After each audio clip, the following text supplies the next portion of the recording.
welcome to Myra Proving Ground, where it is chucking it down with rain. Hence the umbrella and the coffee, and the fact that this car, which we're here to drive, is stationary in a garage rather than going around the circuit. That's called Project 7, and it is a one-off Jaguar concept car, which means they don't like using it when the heavens open because it ruins this rather priceless interior. Now, I did have a go before it started raining, more of which in a moment.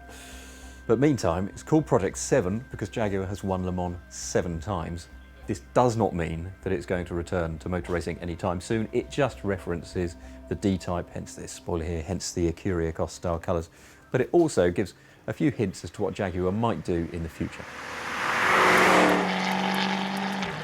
So before the heavens opened, I managed to grab a couple of laps in the Project 7, which is, as it looks, mostly F-Type underneath, with one notable exception in that it has the 542 horsepower supercharged V8 that is currently in the XKR-S.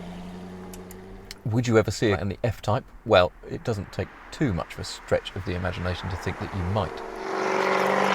The biggest difference between Project 7 and a standard F-Type is that you sit 50mm lower in a tight bucket seat and just peer over the top of the dashboard and under that little windscreen, and it feels far more racy than before.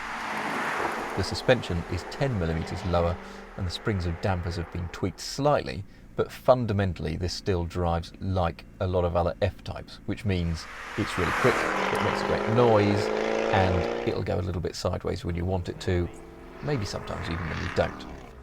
Now, this car was conceived and built in very quick time, just 4 months, for one purpose only, to run at the Goodwood Festival of Speed. But since then, the reaction has been so extreme, the Jaguar is wondering quite what to do with it next.